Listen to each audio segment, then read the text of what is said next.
उनके मन में जब यहाँ से निकलेंगे तो आपको टेलीफोन अब करेंगे। भारत के पॉलिटिकल प्रोसेस में और भारत की रूपरेखा कैसी हो भविष्य में, विश्व पटल पे कैसी हो भविष्य में, बलरामपुर की इमेज पूरे उत्तर प्रदेश में और देश में किस प्रकार की हो, उसको लेकर के निरंतर मन में एक चिंता का विषय रहता है। और संभवतः यह भी चिंता का विषय रहता होगा कि हम अगर बलरामपुर में हैं, जो तथाकथित एक पिछड़ा जिला है, और हम बहुत काबिल भी हैं, तो भी क्या हमें उस तरह के अवसर मिल पाएंगे जिससे कि हम IIT का एग्ज़ाम बहुत अच्छे रैंक से निकाल पाएंगे या मेडिकल का एग्ज़ाम बहुत अच्छे से निकाल पाएंगे, अर्थात उच्च शिक्षा अच्छे से पा पाएँ। YouTube, Facebook, ट्विटर अकाउंट पे आप बहुत से लोग जुड़े होंगे, खास तौर से फेसबुक पे। करीब कितने लोग फेसबुक पे जुड़े हुए हैं बच्चों में? हाथ उठाइए। इधर नहीं जुड़े हैं आप लोग फेसबुक पे? इंस्टाग्राम जनरेशन, अच्छा मैं नहीं जुड़ा हूँ, जनरेशन Z है ये। और अमूमन आप लोगों के फेसबुक और इंस्टाग्राम पे हमारे पॉलिटिकल लीडर्स के बहुत से आर्टिकल्स, क्लिप्स अब आते रहते होंगे और आप लोगों के मन में एक कौतूहल बना रहता होगा। और जो सबसे बड़ा कौतूहल बना रहता होगा, खास तौर से जो 18 साल से कम एज के हैं यहाँ, और मैं मान रहा हूँ कि अधिकतर हमारे जो स्टूडेंट्स हैं वो 18 साल से कम एज के हैं, वो जल्द से जल्द 18 साल के हों और उनको एक अधिकार मिल रहा हो वोटिंग करने का, पोलिंग बूथ पे जाकर। लेकिन जब तक ये अधिकार नहीं मिल पा रहा है और जब तक ये मन में चिंता बनी हुई है कि बलरामपुर इतना पिछड़ा जनपद क्यों है, और जब तक ये मन में चिंता बनी हुई है कि जो हमारे रिश्तेदार नोएडा में हैं या लखनऊ में हैं, और कोई ज़रूरी नहीं कि हमारे हम उम्र चाचा के लड़के, ताऊ के लड़के हमसे ज़्यादा काबिल हों, लेकिन फिर भी संभवतः उनको आगे बढ़ने की ज़्यादा अपॉर्चुनिटीज़ तो कहीं नहीं मिल रही। जब जब ये चिंतन आएगा, तब तक आपका एक कदम आगे बढ़ना चाहिए। और जो ये पूरा देश का निर्माण, भारत का निर्माण, हमारी गवर्नमेंट का निर्माण होता है, और जो अंतोगत्वा आपके मन के इस कौतूहल को,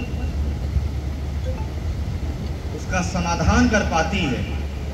उसमें नींव में एक पत्थर लगाने का काम आप 18 साल से कम उम्र के होने के बावजूद भी कर सकते हैं। और इसी की श्रृंखला में CDO साहब ने अपनी पूरी टीम के नेतृत्व में,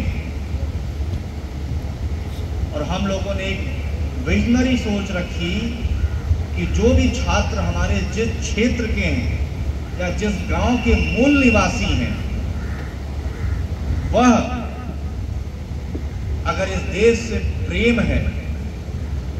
और अपनी पढ़ाई में हमने यह सीखा है कि कर्तव्य, निष्ठा, जिम्मेदारी कितनी बड़ी चीज होती है, तो उसके निर्वहन हेतु विशेष रूप से उतरौला क्षेत्र के हमारे बच्चे अपने गांव में या नगर पालिका के जिस वार्ड में रहते हैं, उस क्षेत्र के समस्त वोटरों के अंतर्गत उनके मन को खंगालेंगे, उनके मन को टटोलेंगे, और अगर उनके अंदर जिन जिन चाचा चाची, ताऊ बुआ, बड़े भैया बहन के मन में ये भावना आती है कि अरे बड़ी ही धूप है, अब कहाँ जाएंगे लाइन में लगने, या वोट डालने से क्या होता है, क्या हो गया 75 साल से, उस वक्त आपको भारत के एक सच्चे नागरिक के रूप में यही युवा पीढ़ी इस देश को डेवलप्ड कंट्री बनाएगी जब इस देश का 100 साल पूरा हो। और डेवलप्ड कंट्री हम ऐसे नहीं बनेंगे जापान और अमेरिका की तरह। हम डेवलप्ड कंट्री तभी बनेंगे जो हमारे सामने बच्चे बैठे हुए हैं, वो प्रत्येक दिन अपने मन में ये निश्चय किए रहेंगे कि आप बिना वर्दी वाले आर्मी हैं।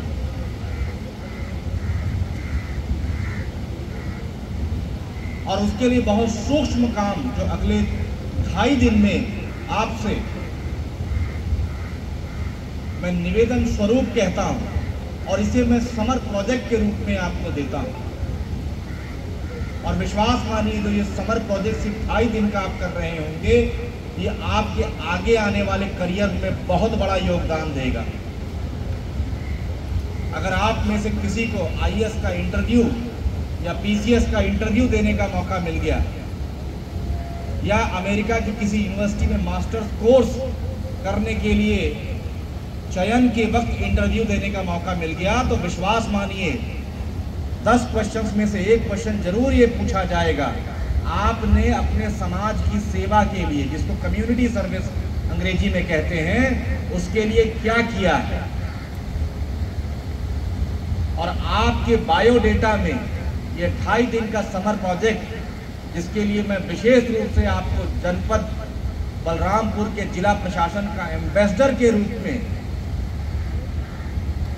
आपकी स्वेच्छा से नियुक्त करता हूं, वो आपके आगे आने वाले करियर के लिए, जब जब आप बहुत ऊंची छलांग लगाने के लिए पहुंचेंगे टॉप पे,